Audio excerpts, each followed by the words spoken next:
So I was catching up to this manga Mm. that I've been reading called Still Sick. It is a Yuri. Still sick? Still Sick. Yes, I have no idea why it's called Still Sick, but it's called Uh, Still Sick. Okay. And it is a Yuri manga. And it did something that hadn't noticed, that other manga don't do. Uh-huh. And that's they use the word gay. Because I was reading it, and this girl's like reading one of her favorite manga, and she says the line, "This is so gay. I love it." And I thought to myself, have I ever seen the word gay in a Yuri manga before? And the Uh-huh. answer is no. I don't think I have. They always Have like they used the word lesbian? no. Huh. I think I've seen the word lesbian once, and that was in like a super like raunchy one, but like Mm-hmm. not when it's just played straight, and it was really Huh. weird. Because like they never just say they're a lesbian. They always say, oh, maybe they like girls more than they like boys or some shit like that. Like they're like trying Right. to imply it rather than just say, no, that girl just likes other girls. She's a lesbian. They never say that, and it's just so bizarre to me, That is a little weird. right? Maybe I just haven't read enough, but like this is the Uh-huh. first time I've seen it. I have seen the word gay and or lesbian in the context that it should be used. Yeah. Yeah. I mean, maybe it's just like a Japanese cultural thing that like Possibly. whatever word in their language that Yeah. means gay or lesbian just doesn't get used that much. And like to translate it, they have to like keep the kind of implication wordage going on, I guess. Uh-huh. I don't know. It was just weird. It was interesting. Because like I'm thinking specifically of like you have for gay guys the whole thrower versus catcher thing with Seme and Uke. So like I guess if you were translating it, you would look at those words and be like, yeah, well, it's technically saying like, are you gay? Top and bottom. It's really saying are you the top or the bottom, which isn't the word gay. But yeah, like I wonder why that is though. I have no idea. It's an interesting it's an interesting language thing that we have no idea about Japanese, and so we can't answer the question. Right? But it is weird. But yeah, once again, this is a terrible lead into ABC. Welcome. This was our lead in. I mean, it was interesting. It's just something I wanted to bring up because I found it, Okay. mildly amusing when I was reading it this morning. All right. But yeah, that's an anime book club for you. I'm Brandon. Anime book club. There we go. We talked about a book, and now we're going to talk about anime. Yeah, there we go. Bam. Anime book club. This is why we're here. I'm Nick. And I was Brandon. And we can start it off by talking about our show, Ezokin. And we, back together with the three girls. Nick, why don't you Yep. take this one? All right. So first and foremost, I'm covering this because it seems like Brandon has some sort of throat issue at the moment. So I also didn't have notes for it. oh, he also doesn't have notes for I it. only have Okay. 3 bullet points. Oh, interesting. So we begin the episode basically by a little bit of a down dressing with the student council as they berate Kanamori for her I guess because she's making money on the underhanded side. way. Yeah, her underhanded way of getting additional funds for her budget. So specifically the fact that she was forcing the sound club to sell the sound effects and then pocketing a little bit of the money as rent. The student council isn't super thrilled with that going on, and so they've come in and basically commandeered the rent. So Kanamori basically says, "Look, we need to do something for ourselves. The Aizoken needs a budget. Somehow we didn't get, I don't know, I guess they didn't get enough from the student council, so they need to find money their own way. And so, while they've gotten a whole bunch of project proposals from all of the clubs in the school, which holy fuck, do they have some weird ass clubs in the school? Every time they talk about them, it amazes me. I still love the carbohydrate Appreciation appreciation club. Club. That's what it was, which was noodles with rice. Yeah, there was one that was, I think, like the Wet Tofu Society or something. Yes, because apparently like there's like this argument between like firm tofu and like soggy wet tofu, Uh-huh. and like it's like the fucking carbohydrate appreciation club. Ah, okay. I'm Just willing like to believe that. just like wet noodles versus like soggy noodles versus firmer noodles. Hmm. That kind of argument. Even though like most chefs I've heard like the firmer noodles, but I don't like them, so fuck their opinion. Well, it's this host's opinion that all tofu is bad, so I fucking love tofu. I'm not really that big fan of it. It's a tasteless white sponge, in my opinion. But opinions on tofu aside, the Aizoken has received a number of proposals from various clubs around the school to do basically the same work that Yeah. they did with the robot club, is to make some anime about our club work. We will pay you some money. You will then, or we will together sell the DVDs. We will pocket. I think roughly the split sounds like it was 2/3 for the contracting club and 1/3 for the Aizoken club. But roughly, that's the agreement they had with the current robot club. Yeah. But Kanamori, for the first time, really acknowledges how much work that they've done. And this is something that I've been complaining about through all of the episodes, or a large portion of the episodes now, is that, like, it's sort of been glorifying that work of, be an animator, do all of this work for no money or, like, no Yeah. pay, and just the social standing of it. This is the first time where we actually had, like, pushing back on that ideal. She With points. Kanamori basically. Yeah, because Yeah, she points out how much money they would have made if they were like a legitimate studio. Yeah, she basically said, like, if we got paid 1,000 yen an hour, which Which is I guess garbage. is maybe like minimum wage. It's like roughly $10 or 9.80 an hour in America. They should have made, or they did enough work to have earned something like 1.8 million. Which is, I think, like $100,000. Uh, $10,000. Sorry, 10,000. Yeah, it's I, like I 10 to moved my 20,000. I moved my decimal place the wrong place. Yeah, so it's, yeah, $10,000 to $20,000 is what they should have jointly, like, all together, have made just from doing the however long it was, like 5-minute robot short. Yeah. So Kanamori basically says, for the amount of work, or for the amount of effort that we put in and the amount of payment that they ended up getting for the robot anime, which was roughly in the area of 20,000, it just wasn't worth their time to continue doing the contract work. And so they have to branch out. They have to do their own thing. So she's turned down all of the projects, and they're going to do their own thing, they decide. What that is, though, they don't really know. Not yet. So they decide to basically head out to the town because Kanamori needs them to come up with an idea, and she has somebody that she wants them to meet.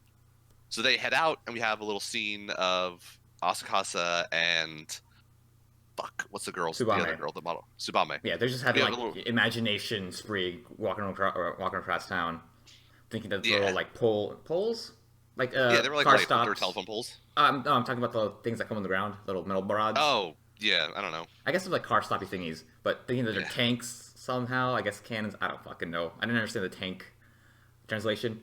But yeah, Yeah, they were everything's more something like else. little AA guns. Right. And there's And this is sort of tying into what they're going to end up doing for their anime, but Yep. at the time we don't know it because they're just imagining a whole bunch of the day-to-day stuff that we see as it could turn into some sort of weaponry, or Right. for the cranes they could turn into horses.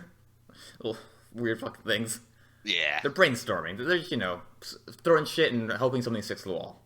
Yeah, they're really just bored and walking through town on a hot day, so they're just looking at stuff and saying, "This is what it could also do. I could imagine a way in which it was built to do this." It's just like it's a fun thought exercise.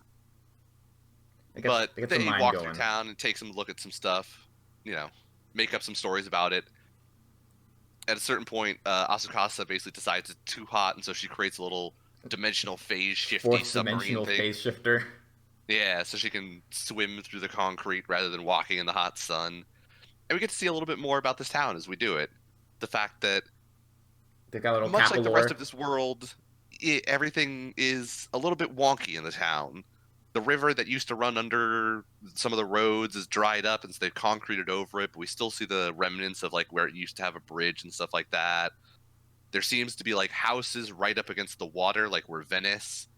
It's a very strange sort of town that we are walking along the side of. My favorite little like moment was, I think, when Asakaza says, "Yeah, these rivers are so clean and pristine," and the very next shot is like dump trucks shoveling dirt into the little stream feeding into the river. And Tsubame's just looking at it, and then she keeps walking.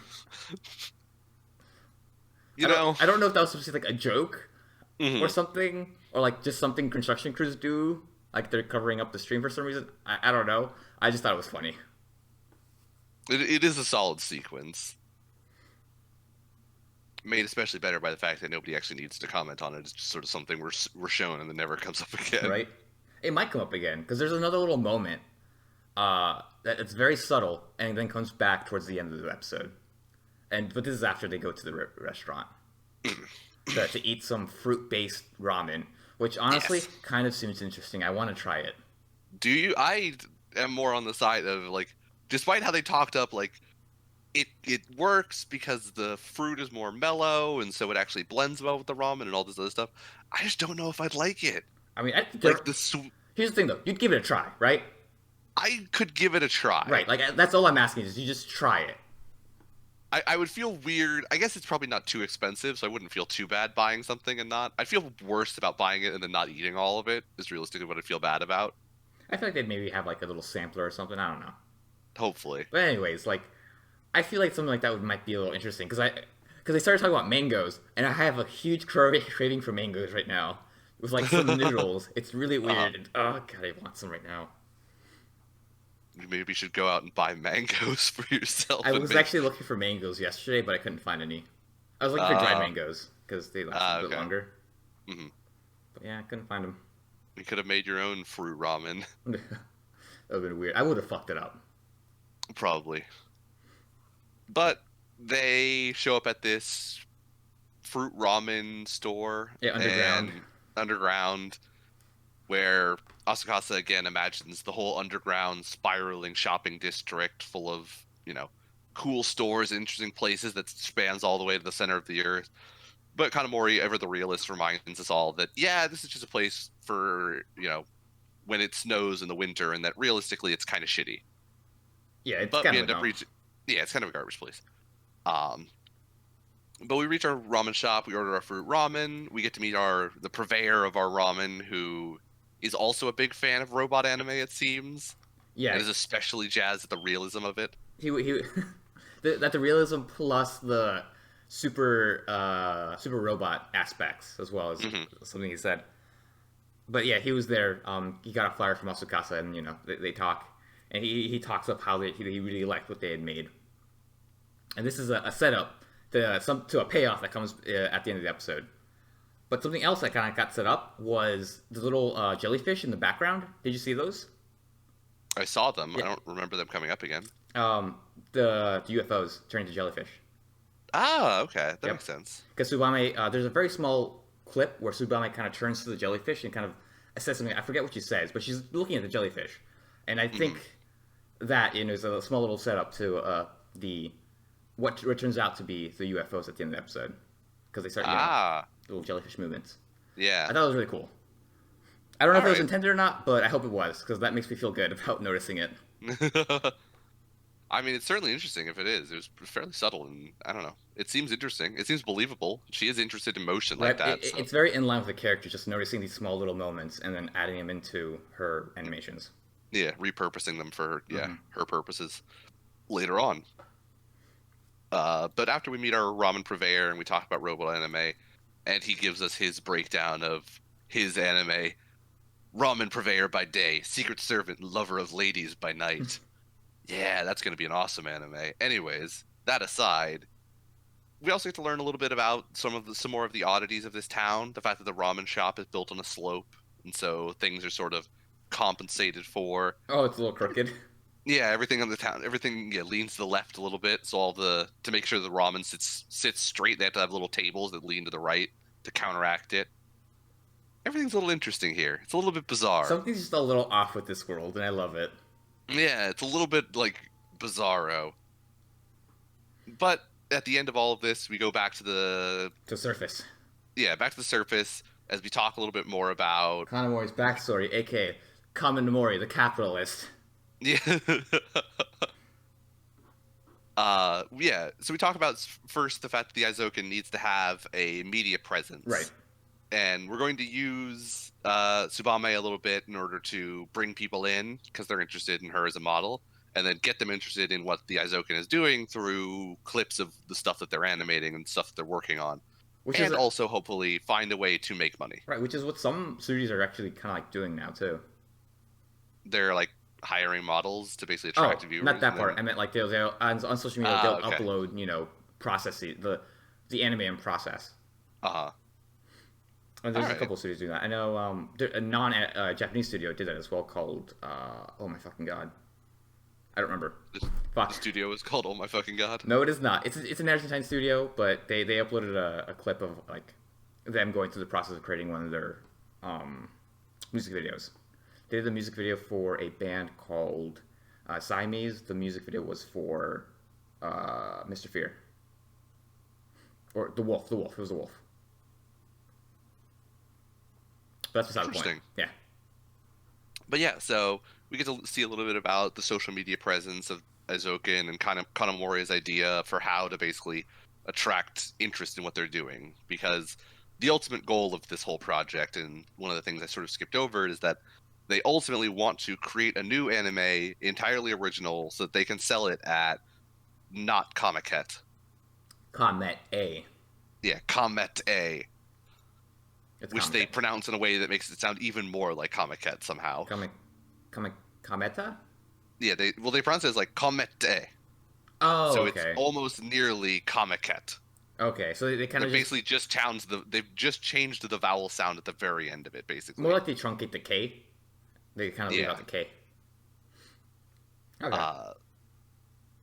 But regardless, they want to sell an original anime. They need to create a media presence, and now we learn the backstory of Kanamori and why she's so insistent on Just we need to making have that people interested in moolah. what we're doing. As we learn about her family's sake shit store, which eventually became more of a general store And then eventually because closed down. yeah, all of her family sort of refuses to do things in a way that attracts interest in their product. Basically, was her problem with them. Right, except for the general store. They kind of just got screwed over. They did kind of, yeah. It's the whole like small town getting a highway just basically built through them or Mhm. built around them. And it sounded like something with the monorail system Right. not coming to their town and the train getting shut down, where it stopped people coming through all the time. Right. So they kind of just got a raw deal. But the sake part, that was like just whoever was the owner was like super strict, particular about his sake. If it didn't, taste the right way, he'd basically dump it all. Yeah. And that's not really what you want to do when you're trying to make money. Yeah. Especially because, yeah, unless you're a super high tier, distributor of sake, most people you're going to be selling to just want something with alcohol content in Somebody it. just got some fucked up. Yeah. Unless you're selling to like the ultra bougie where they're willing to pay like thousands of dollars a bottle and you can be super particular about things, most people are willing to pay like $20 a bottle, and so you kind of just sell them it's alcohol with Right. other things in it. Give me $20. Like if I want to buy a $10 like of Sky vodka, like I know exactly what I'm getting into. Don't try to sell me some $100 bottle of some brand bullshit. Yeah. Maybe if I'm feeling particularly bougie, I'll splurge and get a $35 bottle of champagne. It's called Champagne. It's from the finest vineyards of Wisconsin. Just get some box of wine. Box wine is even cheaper than that. Yeah. Actually, box wine is more expensive, but only because of volume. Yeah, You get a lot of wine. You get 3 bottles instead of 1. Box wine, you have to know what you're getting involved in. But anyways, back to the topic at hand. No, right. This isn't a podcast about drinking. Not yet, it isn't.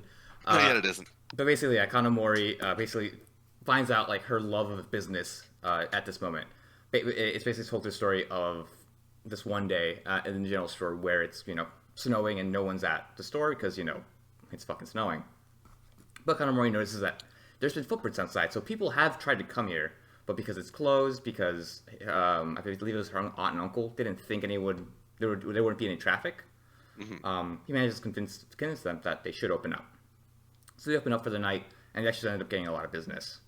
And then instead of paying Kanamori, some money, they give her stuff to sell, and she's pretty good at it. She manages to sell all the ramen, a bunch of gloves by convincing people. Basically, just really loves this side of business. It was a fun way of showing it. She's also a complete doofus when she was a little kid. She kind of reminds me of the Ed and Eddie kids. Small Kanamori reminds you of them? Small Kanamori. She reminds me of Eddie. A less crazy Eddie. Mm-hmm. A smarter Eddie. What really reminded me of the Ed and Eddie kids in this episode was Asakasa talking about the sound effects. Oh my god, when she just gets super like blobby and yeah, deformed. That whole section was weird. I liked it because it was just very expressive. It was super bizarre. It was kind of unlike anything else in the show. Um, but with the moment we're at, we learn Kanamori's backstory about her love of business, and kind of to go along with this, Asukasa somehow comes up with her idea for what they're going to do, which is bouncing or UFOs. continuing off of the stuff that they were thinking about earlier. It Yep. is UFOs versus the town Yep. and all of the hardware that is somehow built into the town. Which luckily falls in line with what Kanamori is trying to like do, which is she's trying to pitch a show to have the town fund. So there's a nice It, little it coincidence there. yeah, it was sort of implied that like that was sort of the reason why she made them walk through the town Yeah, I was guess that makes sense. not just to go meet the ramen purveyor, but also to get them like because they had to think of an idea for an anime, get them walking through that environment to make them be thinking about that environment and the stuff that they could build in that environment. Ah, Because the yes. first anime was sort of set in the school and worked on what they could see around them at school. Right. So this was Kanamori's way of getting them to like, now you're all around this other town. You're going to now be thinking about it in terms of this other town. Yes. It was sort of Manipulation. implied that it was a plan. Yeah, Kanamori and her natural thuggery, I believe they called Yeah. it. But Asukasa comes up with her idea of we're going to create an anime, UFOs versus the town. And so they set to work. And some amount of work later that sort of goes by in the background, we reach a point of Kanamori has secured funding through the commerce department at this town because the student council has commandeered all of their budget and they didn't make very much to the robot anime. They need money somehow, especially because they're going to be hiring the art club again, and I guess something to do with the PC club. We saw, I think the PC Club is helping Subame like edit or do something. yeah, Because they Subame were was, doing hand gestures together, but I didn't really have a clear understanding of what was going on. I think she's teaching them how to animate or how she goes about animating things or thinks about it. I think they're helping her animate. Because Okay. part of the last arc was that she just wanted to do everything on her own, Uh-huh. and I guess off screen kind of more told her, "Don't do that anymore. Like at least get some help." So maybe that's it. We might get some more info next episode as to like what exactly they're doing. They might be doing like colors and stuff. What kind of Maybe, more I yeah. did. Uh-huh. So who knows? Hopefully we'll find out more. Yeah. But after they secure funding through the town, we then get to have a little conversation with the sound department as we try and settle in on how we're going to animate one of the major defense systems of the town, which is the laser cannon. Well, not a laser As anymore. Or is it still a laser? it's like a At first, it was like a physical, like ballistic cannon, but kind of always like make it a laser because that was cooler. But then Asuka was like, no, lasers don't make sense. They don't exist in the real world, despite the fact that I yeah, made a 4-dimensional phase shifter earlier. yeah. She kind of settled on like it was going to be some sort of like high energy proton thing, but we Yeah. weren't going to show the laser because like it just shot a non-visible beam of energy. Right. And the way they're gonna, she said that the way they're gonna show it is by everything else, like the effect of shooting the laser on the cannon by like showing the battery getting popped off, Uh, like the vents expelling heat and stuff, mhm. which is a cool And you fun can way. show it like lining up for the shot, Yep. and then like some steam coming out of it to show it firing, and then you see the thing blow up, and you show another shot of it still lined up as the thing crashes in the background, Yep. and you get the idea of this got blown up, even though we don't need to see the actual laser because Asakasa's whole thing is lasers are invisible in Yep. the real world. They don't work like that. Asakasa loves showing, not telling. Yes. And at the end of this, we sort of begin to have Asukasa realize that everything she's been doing, despite her social anxiety, she's been doing as a performance, something for other people to view, not Right. just for herself. And so she sort of settled in on be more willing to demand that it is a performance to create. And so the first fight that she really has now on this new goal with Kanamori is to create the laser, the high energy photon thing, but not actually depict the laser in any way. Right. We also then have a little moment with the sound club as to what is the sound of this thing going to be. You mean the Actually, single sound girl? Yeah, the single sound girl. Asakasa attempts to explain it through sound effects, and I mean, the scene was interesting, but holy fuck, did I not understand what any of those sound effects were supposed to be. They just sound like complete gibberish to me. Yeah. Like, She just said the word like boom and bang and a whole like bunch. I got the chain ka-chinks as like it's trying to line up the shot, but everything after that completely like I don't know where these sounds are coming from. I have no idea what makes them. Yeah. I could not picture it. But I it'll think there probably was sound. one moment of like a servo where she was like, "What?" And I was like, got it, that's its turning. I guess And so. that was the only thing I got. There was one single sound effect where I was like, I think I know what that is. It's a servo sound. I know this. Everything else was unintelligible garbage to me. But it was interesting to see her sort of turn into human Gumby for a moment. Oh, I love that scene. It's just so And wildly bizarre. as that sound thing goes on for a while, she kind of devolves more and more into human Gumby. It's just a As her blob. limbs sort of she starts to sort of flail about. But I guess the club sort of begins to understand that like this is the new Asakasa. Yeah, She's found some form of confidence, and this is the way that she just is going to be now. yeah, basically. Uh, but at the end of this whole thing, we now know there are 123 days left until not Comiket, and that's their deadline. Yep. And we'll see. And this is our next arc. Is arc ow? Are we gonna finish that comic A? Yeah, I just pricked my finger on my pen. nice. I guess specifically it's going to be, are they going to finish the anime in time? They probably will. And are they going to make additional money along the way? And what other little issues are gonna arise? We'll see. We will see. I did like how Kanamori like got like a local like or organized group to help her Hmm. out, trying to get the funding from like the town. It was kind of interesting. It was really fun. Yeah. It has interesting moments of the Economori with the like realism side of things. I wish there were more of them. I like her character. I like the handful of things they do with her. I just wish there was more of her appearance in the show. Hmm. Because it seems more of a show about Asukasa and Tsubame and sort of tertiarily a show that involves Kanamori. I would still say that she's pretty integral to the story, though. I feel like it's pretty equal. I would say that's the way I felt about it. Maybe a little more on the Asakasa side, but at the I very would least say Tsubame and she's integral to the show, but it's definitely not equal. okay, It's way more a show of like the artistic styles of Asukasa and Tsubame and their problems under overcoming their stuff. And Kanamori is important, and she certainly does a lot for the club, but like it's not her struggles that we focus on. I feel like we might get more of that this episode because in the first one we got some of Asakasa and a Uh-huh. little bit of Tsubame, and then second one I feel like focused more on Tsubame. Uh-huh. And given that we started this little arc with Kanamori's backstory, I feel like she might be get more of a spotlight on her for this next part. Maybe. I would hope so. I hope so too, because I like her character, but the show has not given me a lot of belief in them. Basically, is my Hmm. is my point. They haven't done a lot to make me think that it's suddenly going to be a show that heavily involves Kanamori. Right. Okay. Aside from that, did the lake of Shibahama look oddly like Evangelion's lake after that one fight?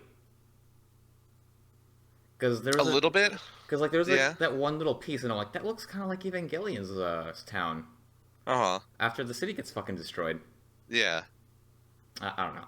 It might just be stretching a little bit, but that's how I felt about it for that split second that I saw it. I feel like you're probably onto something. I mean, maybe that's just for some reason ports are built that way, but I mean, even they that are feels like like a those, stretch to say. because it's a bay. Most bays look the Yeah, same. maybe. I don't know. It's hard to say. I don't know if it's based on something or if it is, a I'll see if reference, a vague reference to right. ABC or Evangelion. I'll see if I can find like two shots of both of them. Put them up maybe. I don't know. Uh-huh. But yeah, that was Izuken. I'm excited to see what happens with this new little arc. It should be interesting, So, especially with both Tsubame and Asukasa hopefully having learned something from the struggles they went through before. Maybe this one will present new and interesting challenges after they've shown some growth.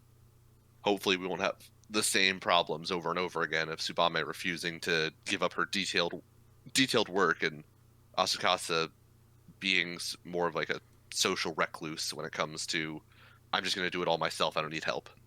right, which in this episode, at least we saw her like giving the work to the art club. Yeah. And it But was something we didn't mention before was that during the screening of the robot anime, we also saw the kids from the art club watching it, and they both looked fascinated with what they were seeing. So maybe they're going to show more of like an interest in their work rather than just we it's did a whole just bunch of yeah. stuff, and even though it's not what you asked for, we did it anyways. But yeah, we'll definitely see. Is there anything else you'd like to add? No, I think we can move on. Let's go to fucking Toilet Bound Hanaka-kun, Let's go. which got subtly sad. Yeah. Again, I keep thinking the show isn't sad, and then it keeps telling me I'm wrong. Like last episode was sad. A couple episodes before that, there's some sad moments with like the Mitsuki stairs, Mhm. and I just keep thinking, no, this is a very happy show, and I'm like, guess not. But anyway, in this episode, it is the episode of Ko, Natsumukong, and Mitsuba, the ghost he had captured last episode, who is super, God, I don't know how to explain it, just loud and obnoxious. He's Yeah. cocky, apparently. Yeah, That's that's the word they that got used. used. Right. And he's girly, apparently, as well. But anyway, I could kind of see that. yeah, he kind of has like a very like it's A feminine sound to feminine. his Yeah, there we go. voice. He looks a little effeminate. Yeah. But anyways, basically this first part of the episode, Mitsuba and Ko are kind of at each other's throats. Ko's trying to find out what Mitsuba wants, what he wants from this this part of his like ghostly life, afterlife to move forward. Mhm. And it's that he wants to take a photograph. So he takes him around the school to see to take pictures and see try to probe at what exactly he wants to take a picture of. And throughout this episode, they actually start to become friendly with each other. Mitsuba starts to open up about who he is and who he was. We find out that Mitsuba actually had known Ko in real life. I believe it was their first year. They had the same class. He like walked up to him, said hello, but Ko kind of forgot who he was. As he says, like he kind of just turned into a bland person and a very forgettable person. Yeah. And that's one of Mitsuba's like anxieties is that no one remembers him, and he wants to becomes friends with someone basically, and that's what caused him to become the ghost. Later on, we'll find out that he wished to get remembered, and that's when he grabs the arm and asks, "Do you remember me?" Yeah. But eventually, Mitsuba settles on the fact that Ko is actually his friend. Takes a nice little picture while they're on the stairs, and they decide to go inside and develop the film. And that's when we see Black Hanako, Yes. who is also called Tsukasa. Yep. And Tsukasa confronts Mitsuba about his wish. He asks me, what's your wish? What do you want? Because earlier he had wished to be remembered, but that was a little vague. And because Tsukasa is a monkey's paw, he says, look, Ko remembers you now, so I can do whatever the fuck I want with you. Because that's the deal. So, Tsukasa basically fucking Piccolos? No, he fucking Kakarots Oh, yeah. Mitsuba and just tears a fucking hole in his chest. He does the 1-inch death punch. Yeah. And turns him into like some fucking like persona looking shadow thing. Yeah. With like a camera for a fucking eye. It looks grotesque. He was actually relinquished from Yu-Gi-Oh! Relinquished? Oh, I guess so, because he's got like the skeleton chest thing going on. Yeah. And like the weird broad shoulders that go up into the weird small head. Yeah. And he had extra eyes on his face. Okay, yeah. Well, that was Thousand Eye Relinquish. Yeah, Relinquish, Thousand Eye Relinquish, basically the same thing. I think so. Thousand Eye looks more disgusting. Yeah. But Natsumukong is horrified. His new friend is now a monster. Yep. Who's going to kill him. His new friend, who was his old friend that he forgot about. They weren't really friends. He's just a dude he knew. A dude he forgot. Yeah. He was a dude that sat in front of him, and then they never interacted again, apparently. Yep. And then he forgot about him. And then the dude died. Somehow. We actually don't know how he died. It's implied that it had something to do with his neck. because Maybe. we have a moment of when not Sun Wukong is talking to one of his alive friends. They mention that the kid had an accident in the past winter semester, and while we see that, there's a shot of Mitsuba from behind, and his collar moves down a little bit, and you can see a scar across the back of his neck. Oh, okay. I guess that would play into why his ghost also has a bat neck. Yeah, the breakneck ghost. So it's implied that maybe he did break his neck, but that wouldn't give you a scar like that, I don't think. I guess that scar was But just a visual cue, even though it doesn't make sense. yeah, it doesn't really make a whole bunch of sense. But it is implied that it had something to do with his neck. Okay. He didn't have the scar all the way around his throat, so I don't think he was beheaded or anything crazy Yeah. like that. But it was definitely there was a scar across the back of his neck that I could see. Right. Uh, Okay, I see. yeah. This does remind me So- of the haunting of Hill House with the bent neck lady. Um, was that's the first thing I that thought also of. What was it also what? was that also like a huge thing in The Haunting of Hill House? Yes, it is it is one of the most important ghosts in the house. It's kind of There- like Okay. what? I was gonna ask, are there like There's tiers to the ghosts in The Haunting of There, Hill there's House? Like, multiple ghosts. There's like some Uh-huh. minor ghosts that kind of show up for some scares, but the bent neck lady is an integral part of the story because okay. it's representative of something in particular for the story and for the plot of the characters. Okay. But anyways, Mitsuba, Demon Mitsuba is now basically just constricting Ko, who's just horrified. Hanako's tipped off that something's wrong, and he goes over to help him out, and he does it by basically slashing Mitsuba in half and releasing him into the sweet ether. Yeah, there's not much they could do for him at that point because the only way to really fix a ghost is to change their rumor, but they don't have whatever crazy power that The mystical radio. I told you it's gonna be mystical, Nick. I was right. I even wrote in my notes. It's you were mystical. kind of right. It's magical. Who cares? But you were right in the part that you had mentioned that they were like beaming the rumors into the people's heads, and that's kind of what they were doing. Because I don't think the intercoms played a part in this. Yeah, Which begs the question: why doesn't Nene know? it really does. Maybe she's somehow resistant. Maybe she's. I forget. I feel like. She Sorry, go ahead. she had the barrier from Hanako for a little while. But Right. that was like after that had started. Yeah. My guess is that Nene's kind of a ditzy character, so the explanation is she just forgot. She's actually crazy and she hears things in her head all the time. We just never see it. There's just constantly a stream in the back of her mind of gibberish. All that's happening right now is all in Nene's head. Nothing actually is going on. Ko doesn't exist. She just made him up to have like a character she can actually fall in love with, and will fall in love with her. That's why that's why it's her senpai's younger brother.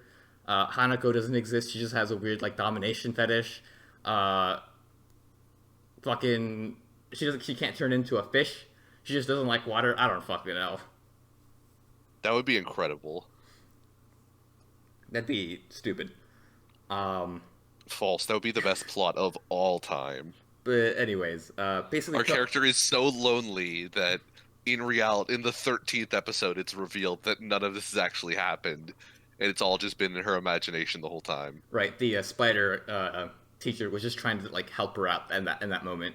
He was Yeah. trying to provide therapy. Like, Nene, this isn't real. There's no rock. Who's Hanako? I want to show you something. It's deep in this corner of the library. None of this is real. You're going crazy. We're actually Yeah. in my office. We're not in the library. Library at all. I'm telling you all of this through the lens of you realizing it. I'm not actually doing this. He's just trying to subliminally message her like, you're going insane. Stop. But What's Ko actually happening? I'm sure the show is actually mystical, and Yeah. Ko looks even not more super horrified thrilled. Yeah. somehow. This is like next Yeah. level horrified. His best friend not only got turned into a demon, but died again. yeah, died again in front of him this time. And his other best friend did it. Yeah. Although, I mean, like I said, there was nothing that you could really do to save Mitsuba at that time. Like the Right. only way they can do it is fix the rumor. But at that point, like by the time they fixed the rumor, it would have choked the life out of Ko. And this is what I thought they were going to do is they were going to have Natsumu Wukong hate Hanako because he Hmm. killed his friend, Yeah, but instead like he just like understands. He's not a dumb character. He like understands what he had to do. yeah, Hatsuno says, "Yeah, like sorry, it's like it sucks, but that's what had to happen." He's like, "Yeah, it is," and I'm sad. And Hanako's like, "Yeah, it's yeah. okay to be sad." And that was a great fucking moment It was. because like I thought the show was gonna be dumb and it wasn't, and it was a relief. Uh, but we have a moment of Hanako and Natsun Wukong as they talk about basically the fact that in the afterlife there is no like, Death is the end. yeah, great next thing, new experiences to be had. Like, it's all pretty much shit until you're gone. You're dead. There's no great new thing anymore. Like there's no future to live for. Basically, that's Yeah. the theme of this episode. Yeah. Once you're dead, that's the end. We also get a little bit more interaction between Hanako and his twin brother. I guess it's a twin brother, Complete maybe opposite. older brother. Yeah.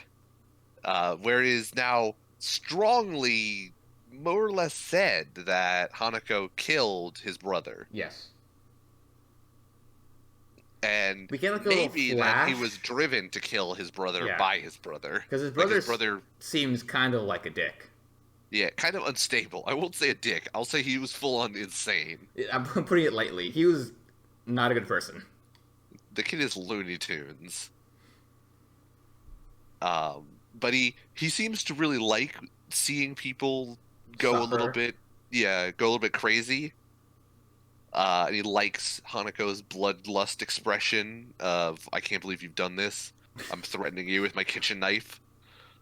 Yeah, this dude, this twin brother is not a good person, putting it mildly. But all of the talk with the brother about "you killed me" and it was so satisfying to see you so angry back then, and it's so satisfying to see you so angry now, clearly leaves Hanako a little bit shaken. Once again, and how does Black Hanako leave this time? Does he just kind of go away? He just mists out. Okay, I thought something had happened. Just like a whole bunch of mist comes up and he kind of just disappears. Okay, he just bails. Yeah. But yeah, Hanako and Natsun Wukong have their little conversation, and it ends with Natsun Wukong basically saying that he now hates Tsukasa. Yes, So Natsun Wukong is out for blood. he's out. He's out for some fucking Dark Hanako blood. Yeah. And our Hanako just seems sort of resigned to this fact. He doesn't seem super jazzed about it. He doesn't seem upset about it. He just sort of seems resigned to the fact that Natsun Wukong has gone a little bit crazy with revenge lust. But he picks up the camera and then develops the pictures. And at the end of the episode, he's looking through the pictures and sees that one of the pictures that Mitsuba had taken was of him, looking up at the sky. Was at Ko, looking up at the sky, and he breaks down once again because at that point it cements the fact that they were friends, which kind of goes against the theme of the what Hanako had said about how there's no future, because Mitsuba like makes a friend when in his afterlife, which is what he wanted. Yeah. Right? And, well, I mean, Hanako's also made a friend in Nene, That's true. but I guess it's more implied like, For Mitsuba, like the thing he wanted was a friend, and the way Hanako was framing it was like you don't get what you want in the afterlife, even though Mitsuba had accomplished that. Maybe it seems a little bit weird because he also talked about like fulfilling your regrets and disappearing. So it seemed like a little bit of like a contradictory thing he was Yeah. talking about. But I guess the implication was more like, maybe you don't. even if you get what you want, it's not really a good thing in the afterlife. You just are checking a box and moving on. Like it's not you experiencing something new and getting something out of it. It's just I've fulfilled my purpose here. I am a step closer to being gone forever. Right. It's kind of similar to how I read it. Is that the thing that you're gonna even if you accomplish it, like it doesn't fulfill you because you didn't accomplish it while you're alive. Yeah. I think that might be what he's trying to get at. Mm. Which definitely fits in a little bit more with at least Hanako himself Maybe in because that case, maybe Hanako kills the older brother when he's a ghost. Because that could have no, been he his kills his regret. brother when he's a ghost. Yeah. Maybe. I mean, we I'm spitballing have here. not seen enough about Hanako and his backstory to kind of know whether or not he killed a person alive or dead. Right. We keep getting more and more bits and pieces of this backstory, and I keep liking it. Yeah. His backstory seems really weird, especially with his character, because his character shows like moments of darkness, and then every moment that he interacts with Tsukasa, we get to see moments of him being like shaken and uncertain. So like, Yeah. I really don't have a firm read on like what his overall character is. Um, but yeah, now we know for certain that Dark Hanako is definitely up to some suspect stuff when it comes to changing the rumors. He's acting basically like Hanako does for the dead people of I'll fulfill your wish, but then I'll ruin your life because or your afterlife because of it. Uh, yeah, he seems he's a bad man. That Dark Bad Hanako. man. But yeah, I'm kind of hoping that Dark Hanako lives, quote unquote, in like the male bathroom directly adjacent to Hanako's bathroom. That's what I'm Because they're thinking. complete opposites in Yeah. every way, so it'd be great if they were just in opposite bathrooms. Basically, yeah. So that's I kind of thought that with my theory that Dark Hanukkah was the girl and they had switched places and stuff, but that's Uh-huh. kind of completely out the fucking window. Unless it turns out that Hanukkah is a girl, but we don't. Chances are it's a dude. Tsukasa's like I guess a gender neutral name, so it could still Kind of. I mean, I it have could no still be a idea. girl. It could be. Oh, there's Tsukasa from Attack on Titan, right? That's her name. That's fair. Yeah. Her name's Mikasa. I'm I sorry, think. it's Mikasa. Oh, okay. And I then, was just willing to believe you in that one. And I then- don't know Attack on Titan that much. and there's a Tsukasa in a show we watched before, but he's a dude. All right, I He guess was a man. Yeah, I don't think it's a gender neutral name. I might be wrong. So never mind. That was a man pretending to be a 17-year-old boy in previous Tsukasa. I was a fucking like 25-year-old bodybuilder. Yeah. But we talked enough about old Tsukasa and his weird child-rearing beliefs of... Yeah, anyways, we're not going to go back into that discussion. That'll be for Uh, whenever that comes out again. Yeah, season 2 of that show. We'll talk about that again. But for now, we have sociopathic murdery Tsukasa and only slightly less murdery Hanako. Only on the off day. Only in brief moments of absolute rage It's only- is he murdery. Only on odd days. Only on odd days. Only on days that end with the letter Y. And so yeah, that was Toilet Bound Hanaka-kun. Do you have anything? It was really sad. Yeah, like Mitsuba's story was just kind of a downer. Yeah. The story was a little bit of a downer, and then we had like the resolution of Natsume Wukong and I are friends, and then there was literally like 0 seconds There's 2 in between. seconds. Yeah, in between it feeling good and it feeling awful again.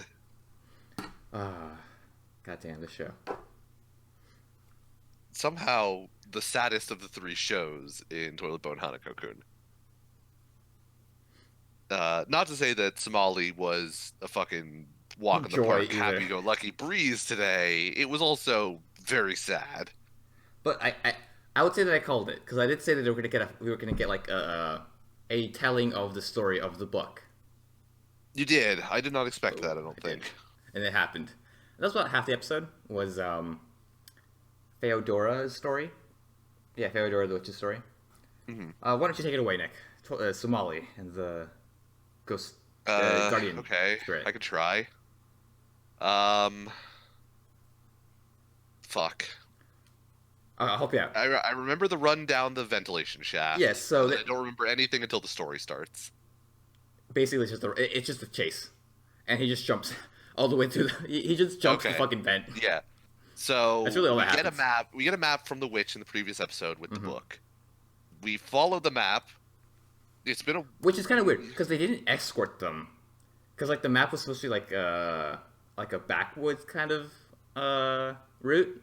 Because uh-huh. one of the ladies used it for smuggling Smuggling books in. So the alarms go off, and they all fucking basically run over to find out who the intruders are, and they start chasing Somali and the golem. The golem. Das Golem, and he basically decides, fuck it, I'm a golem. I'm just gonna make this jump. Yeah, So he just makes that jump. It just straight up makes it, no issues. I was expecting more parts of him to fall off yeah. because I mean he's been getting slowly more and more fucked up. But I mean, yeah, he just jumped down that ventilation shaft. I mean, granted, he did like the classic, I'm gonna somehow delay gravity by sliding on a vaguely sloped surface kind of thing. But I mean, he still basically jumped down that ventilation shaft. And he just told Somali, "Just hold your breath, you'll be fine." Yeah, we reach the bottom, we find a lake, and he's like, "Eh, fuck it, you'll be fine. Just hold your breath." But he swims through an underground lake, comes up on the other side of the lake, and hears a voice basically saying, like, "Come to me, Come hither." child. Come into my bosom." And then the witch police show up. And then once But again, before bad things can happen, the voice speaks out again and basically says, "Send them to me." I And will witches deal are with surprised because this is the voice of the head librarian. God. Yeah, library witch god, basically. Yeah. For now. And as we are summoned into Witch God's chamber, we realize that she's actually a fucking skeleton. She's decrepit. She's Yeah, in this episode. She's dying. She's dead. she's the fucking crypt keeper. She is like 170. No, not that. Even older, because she had written the book 304 years prior.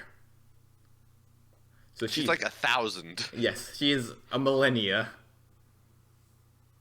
Which I mean makes her. She's realistically probably younger than the golem.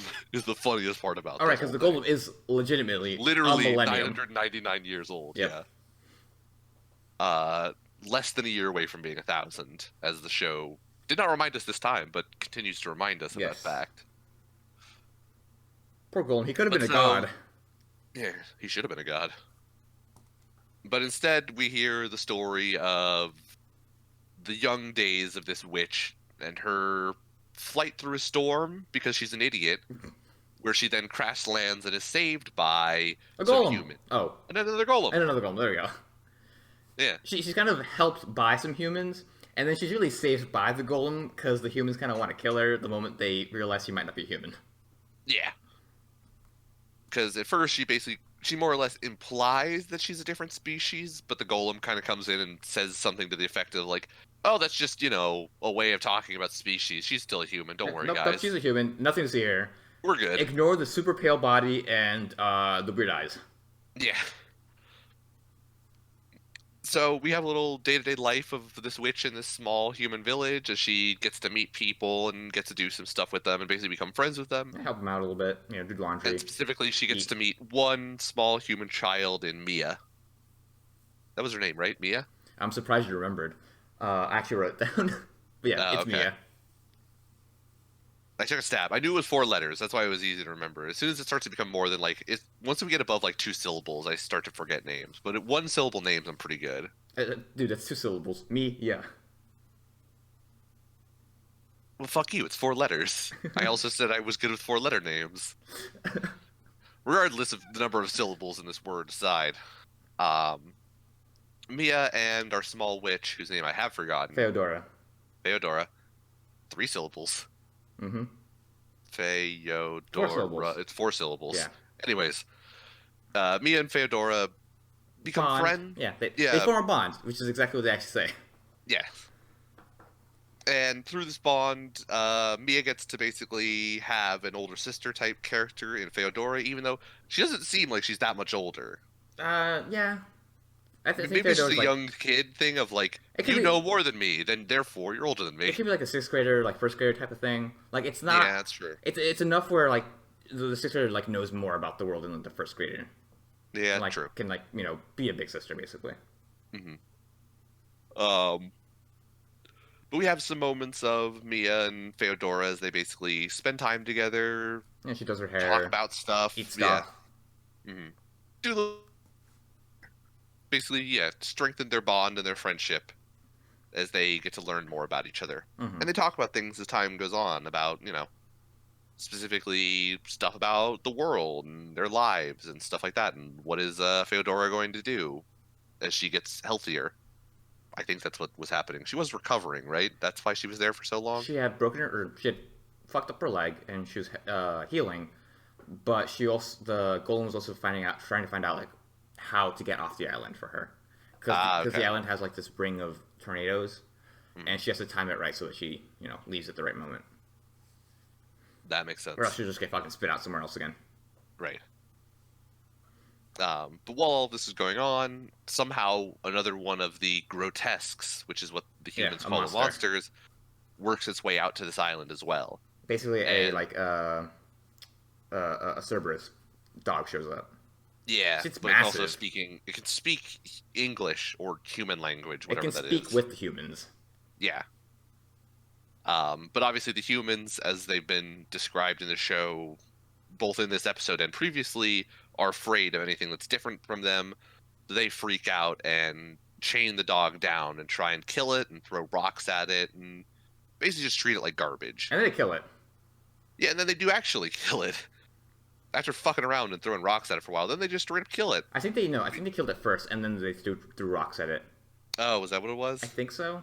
I couldn't tell if it was still alive or not there at the end. Yeah, I because like didn't really want to know either.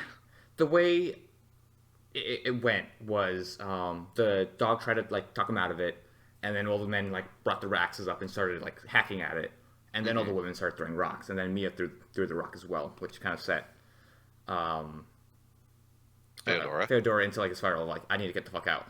Like, Yeah. screw this garbage. Yes.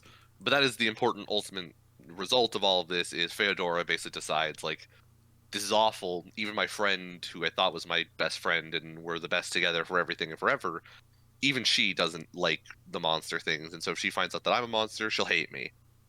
So she tries to bail and basically runs off because she knows if she waits one more day, the tornadoes will be clear and she'll be able to make it. Hmm. So she decides I'm just going to wait on the cliff face where I'm going to take off from, and I will wait until the storms are clear, and then I will leave, and I will be done with this forever. But because they're kind of because they still think she's a human, the humans run off and try to go find her. Yeah. And of course, the one who finds her is Mia because they had met on this cliff face before and talked about things, and Mia knows that this is where Feodora comes to be alone. So Mia shows up, and they basically talk for a little bit about what would you do if I was a monster? And Mia doesn't know what's going on. Mia kind of says like you're not a monster though. Yeah.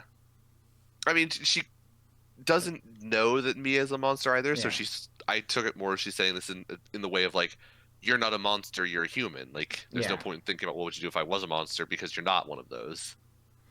Um, but it ends with Mia basically taking a tumble off the side of the cliff face, and Feodora sort of just watches. She watches for a little bit. She's kind of scared because she doesn't want the people to find out that she's a witch. But eventually she's like, I'm just gonna save Mia. Yeah, And then swoops down, grabs her. I kind of wanted her to like push Mia Off- off her lap and like, here you go, catch her. Fuck you guys. I was I'm expecting her out. to just let her die. Oh. I was expecting her to basically be like, I don't want to reveal that I'm a monster and see her friend die, and basically say like in her mind like, this is a horrible decision. I made a mistake. But that was not what happened. It was not I will protect my own identity at the sake of my friend. She instead sacrifices her cover as a human to save her friend Mia, and immediately all of the humans turn on her and basically say, "You're a monster. Get away from us!" Even though you just saved Mia, and we all saw it. Um, and But so the golem because you arrives. saved her, we won't kill you. Well, the golem But decides that. The golem shows up and says, "You saved Mia, so you're pardoned now, but you have to leave immediately." and then she does. Yeah. I'm sorry, I thought you were gonna add something else. Oh no. So yes, Feodora leaves the island, and we return to the present as the old craggly witch Feodora basically tells us that even though things sound awful in this story and everything is horrible, and Somali feels like, I'm a Humans are kind of human. garbage. Yeah, I'm a human. Am I going to be that way too? Am I going to hate everything?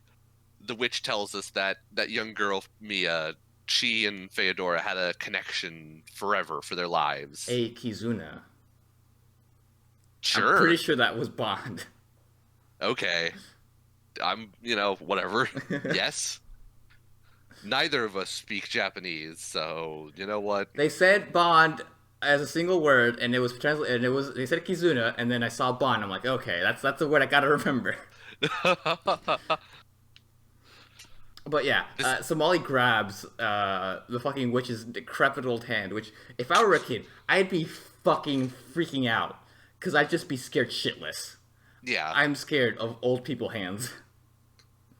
some fucking skeleton old mummy old person is like, come grab my good hand. You're like, fuck no, I'm good over here, thanks. And she's like, "Oh, you've got a warm hand." Well, yeah, because your hand's super cold. Yeah, you got zero blood flow anymore, Crypt Keeper. You're basically a pile of dust. But that's a really nice moment. Somali she affirms the fact that Somali's a good person, and then she passes away into a bunch of butterflies. Yeah, she becomes literally a pile of dust, except for instead of dust, it's butterflies. Yes, a bunch of butterflies in the shape of dust, or sorry, dust in the shape of butterflies. Yes, And all the witches and kind of do like a prayer to the dead head librarian. yeah. Oh, sorry, So we forgot now our something. library. No, did we? What did we Not forget? before we find out an important piece of information, and that is where the humans are, and that is somewhere, Yeah, probably. maybe. Just go to the edge of the world and you might find them. This world Yeah, is flat, apparently. possibly. But yeah, that, Um, that that was what we found out, which is kind of disappointing. yeah. We still don't have a destination. It's just go where somewhere. Where the humans are, Yeah, but where are the humans? Away. yeah, and then the head librarian dies. Yeah. And this again sort of goes back to what I was talking about before. It's a show in which we watch 20 minutes of it and nothing happens. Like a lot of things happen, but ultimately nothing happens. There was no progression in our final destination. Like we still don't know where that is or how to Yeah. get there. It was yeah, I guess that's how you Like put it. stuff happens. We had 20 minutes of show. Things happened. We got to learn the history of Feodora and a human tribe and a whole bunch of stuff. Like things happen in the 20 minutes, but at the end of the 20 minutes, we're in the same place as we were at the beginning of the series. Yes, We're just in a different town, but it's not a town that is necessarily any closer to our final goal. I would say this is definitely a show you have to come in knowing that like it's about the journey. It's about them just kind of wandering around. Because I don't think we're gonna know where the final destination is until the day the golem dies, which I don't know how far that is. It's less than 300 episodes, or I guess in this case like 300 and some odd episodes because there's like some travel in between when we found out that he's only had 300 days to live. Yeah. So less than 250 episodes. And that's assuming every episode is one day. Yep. Um, yeah, it's weird. I mean, it's definitely like an adventure, like you said. It definitely is more of an adventure show than like an actual. We're going to like resolve something and Yeah. reach a final goal and stuff. It's just purely the adventure. But Because like we've met so many different characters and explored the world with them. Like we yeah, had the Onis, we had the fucking cat. Oh, that cat. hmm We had Hitora and the girl. I don't know the little girl's name. no Harpy Girl. The harpy girl. And then we had the bunny people, the bunny deer people, Mhm. jackalopes. Yeah, they were jackalopes. Yeah, we explored like a whole bunch, like two or three full towns basically, Yeah, where we got to learn like all about how they're built and how they work and stuff like their that. fucking economy. Yeah, we had to learn a whole bunch about this world. Still have not learned anything about where we're actually headed, I though. think the humans are all just dead. It's very possible. If that is the end of this show, it would be like uber depressing. Yeah, yeah. So they're If we probably end this show with the golem dying, Somali's still alive, but realizing all of the humans are dead, I will be my not a happy camper. my guess is that there's going to be a town where the humans and the monsters cohabitate, just to have like, because the golem's gonna die, and we need to have something to like to blunt the pain, and it's gonna be like even though we've seen like all these monsters hating the humans and all these stories about the humans hating the monsters, we see a town where they live together. So I think that's going to be the ultimate destination. It's not just a human town, but a human and monster town. That'd be nice. It I would be would nice. be okay with that as a ending. It feels a little bit like Kumbaya on the nose kind of thing. Yeah, but the golem's Like, gonna die, Nick. I want something happy. I know why we want, the everything is happy town to exist. But it just kind of feels like a little bit of a cop out of like we go through this whole story about like how the humans were awful because they don't trust anything that's different, and how some of the monsters were awful because they just want to kill and eat humans, and like it's all just like this murder, I would say it's built up because we see Hitora and the Harpy, like coming, like becoming basically a father and daughter relationship, and becoming close. And we'll see the fact that the witches don't really care that Somali's a human. They just are kind of say, okay, she's a human. Yeah, but I mean, the witches are sort of, I guess, like Switzerland in that they're Yeah. very neutral. And yeah, I mean, the Hitora thing is one example, but if we would need more than that to overrun the whole, Yes. like, there was a war where they murdered us and then we murdered and ate them, and it was real dark back in the days. There's also the Onis. Like I think knew that Somali wasn't like a monster. That she may have been a human. It's true. That was at least somewhat implied. So like we're getting these Uh, moments where there are monsters who like don't care that Somali's a human uh-huh. and actively like are okay with it. Um, And we but still we'll got we'll more of this see where adventure to we go. Yeah. we'll see where we end up overall with it. It at the current moment it would feel a little bit unfair if we just showed up in a town. It was like, yeah, this is the town where everybody lives in peace and everything's super chill. There's a whole bunch of humans here and a whole bunch of monsters. Everything's great. If that happens, it won't be for like volumes because I think we're on like the fifth volume in the manga, and we're not even close to that in the anime. So there's still a lot more journey to go. Okay. So it could be built up. That would be my ending, the ending that I would want. Uh-huh. Is the ending of there's a town for Somali And then the golem dies and then the golem because dies. the golem's gonna die. I mean, he is. You're right. It, the fact that there are 5 volumes, I'm like, either the mangaka realized like, all right, we really need to chill out with this like the number of days that are passing thing, or he found a way to extend the golem's lifespan. Who knows? Who knows? We probably won't reach it in the next 3 episodes. Nope. But yeah, that was the Somali and the Forest Guardian. Yeah, we have no setup for the next arc, so we have no idea what's going to happen next. Because right now we're just chilling out in the chamber where a lady just died. I think And what's that's gonna where it ended. happen is the Somali, the golem, and the two sisters are gonna like have a little research session where they find out like where they try to find the next clue, and then they're gonna head off in that direction. That's gonna be You half. think? That's gonna be the first half, and the second half is gonna be them going to that location. I think they're going to get kicked out of the library for breaking into the basement. her, They're like, all right, you talked to the librarian and then she died. Leave. her rules no longer apply. I am the head librarian now. Get out. Oh, we might have to like vote on who the next librarian is. I mean, we probably won't. If we hang out to watch them vote on the head librarian, even though we've never met any of these characters, I'll be sort of annoyed. They might just say, "Hey, girl we met in the first episode, you're the librarian." You're the librarian. Your weird sister who's like the bookworm. You're the librarian. Yeah, we'll see what happens. Is there anything else you'd like to would like to talk about with Somali and the Fourth Guardian? Um, I don't think so. Okay. I talked about, yeah, the fact that it just sort of continues to be a show that I'm sort of ambivalent about overall. All right. I guess it's time to move on to sellouts. What are you gonna sell out to today, Nick? Um, I don't know. Go first. Oh, I'm gonna son of a think. bitch! I need to go look at like the list of manga that I've been selling out to. Let me flip through these pages real quick. I'm just gonna choose one. I'm gonna sell out to 67 Inertia. Fuck, it seems so hard. I fucked myself. Oh no. Why have you done this to yourself? Well, that's it. I'm gonna sell to 67% Inertia, which is a raunchy college story about just a group of friends trying to make porn or trying to draw Wow. porn.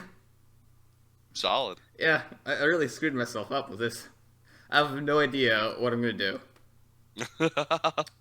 It's really I'm funny though. surprised that's on your list of things to sell out to, even. I like it, but like I'm not sure how to like edit everything to make it fit with these episodes. But like it's a funny manga. I'd definitely recommend it. Um, it's just wild and so much fun. The characters are very believable, and they're just complete doofuses together. They're all dorks. All right. Yeah, it's Uh, kind of like American Pie. okay. Yeah, If it doesn't have Stifler's mom in it, that it's not at all like American Pie. there's no MILFs unfortunately. Lame. Stifler's mom was the best.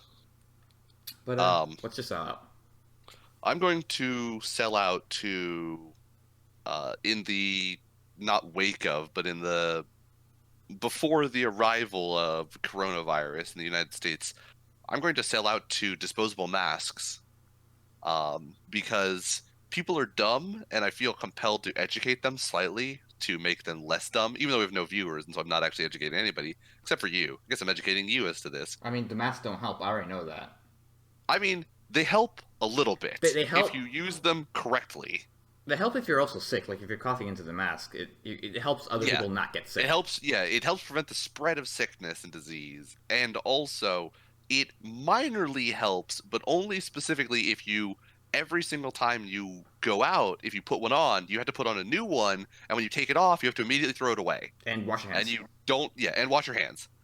I mean, that's an implied thing. And So you should also, wash like, your don't touch your hands. eyes. And don't. Yeah, well, yes. Don't touch any exposed surfaces. Important thing for not getting sick. Don't touch the front of the mask when you take it off, because that's the side where all the more of the germs would be than the inside of the mask.